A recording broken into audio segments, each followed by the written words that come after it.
नमस्कार, click India देख रहे हैं आप और मैं हूं आपके साथ राजीव सिंह। जस्टिस डीवाई चंद्रचूड़ के फैसले, उनके काम करने का अंदाज और सबसे बढ़कर सार्वजनिक जीवन में उनके व्यवहार और बहुत ही संवेदनशील होना शायद ही किसी को भूले। ताज़ा मामले में भी उन्होंने एक वकील को जिस तरह से हड़काया है, वो जनता को इस भ्रष्ट व्यवस्था में राहत देने की तरह है।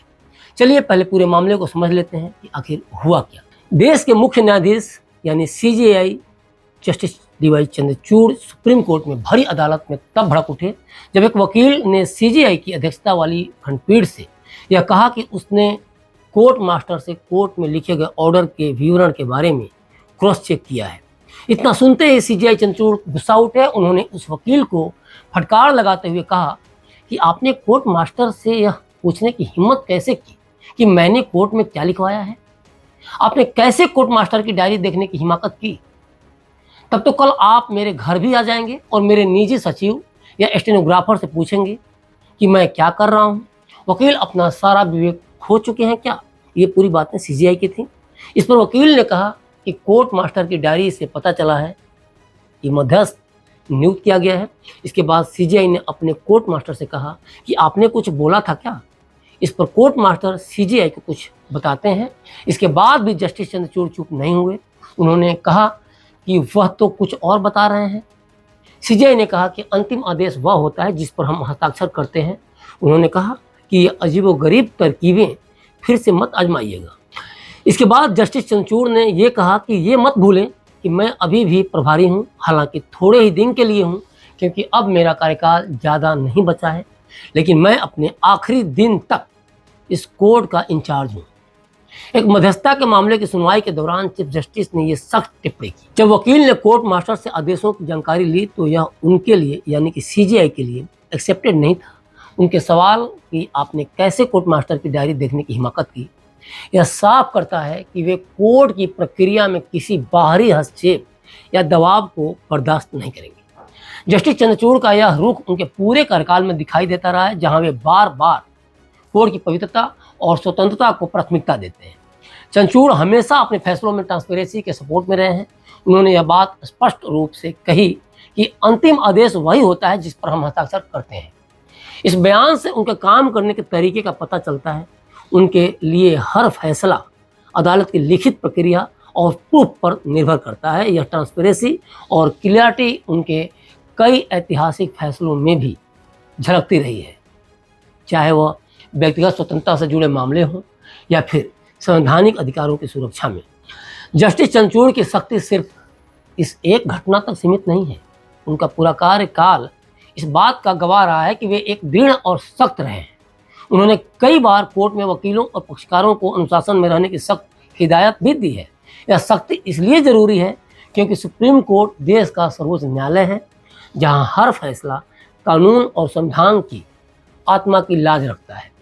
चंद्रचूड़ ने जिस तरह से सीजीआई बनने के बाद लीड लिया, उसने हाल के महीनों में वकीलों कोर्ट को एक साफ मैसेज दिया कि अदालत में किसी भी तरह की अव्यवस्था या अनुचित व्यवहार की जगह नहीं है।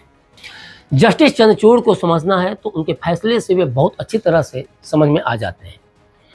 उनके हर फैसले वंचित, बेसहारों, समाज के कमजोर वर्गों और हाशिए पर रहने वाले लोगों के पक्ष में रहे हैं। बात व्यक्तिगत स्वतंत्रता की हो और व्यक्ति की स्वतंत्रता की हो, LGBTQ+ अधिकार की हो या फिर महिलाओं के अधिकार की, या फिर कोविड-19 महामारी के दौरान प्रवासी मजदूरों के हित में दिए गए उनके फैसले की बात हो, या फिर धार्मिक और सांप्रदायिक स्वतंत्रता के मुद्दों पर उनके फैसले की ही बातें न हो। लगभग हर संवेदनशील मुद्दों पर अपने फैसलों में उन्होंने संवेदनशीलता दिखाई है। वे हमेशा यह सुनिश्चित करने का प्रयास करते रहे हैं कि कानून का पालन हो और समाज में किसी भी प्रकार का अन्याय न हो। जस्टिस चंद्रचूड़ 10 नवंबर को रिटायर होने वाले हैं, लेकिन जब वे कहते हैं कि मैं अभी भी प्रभारी हूं और मैं अपने आखिरी दिन तक इस कोर्ट का इंचार्ज हूं, तो यह बताता है कि जस्टिस चंद्रचूड़ के लिए जिम्मेदारी का एहसास कितना बड़ा है।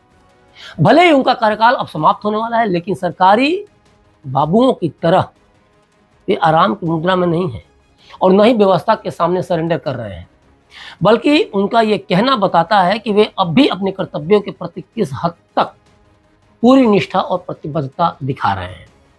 रिटायरमेंट के इतने करीब होते हुए भी उनकी यह भावना कि वे अपने आखिरी दिन तक अपनी जिम्मेदारी निभाएंगे।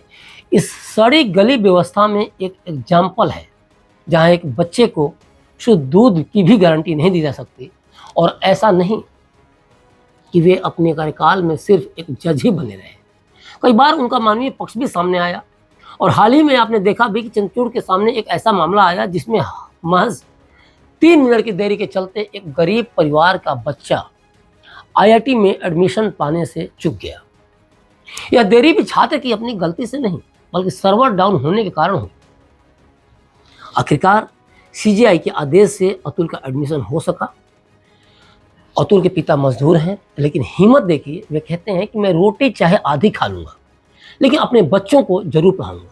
सोचिए, गांव वालों ने पैसे जुटाए थे अतुल के एडमिशन के लिए, लेकिन जरा सोचिए कि सुप्रीम कोर्ट ना होता तो उस बच्चे के भविष्य का क्या होता, और इससे किसी को क्या फर्क पड़ता।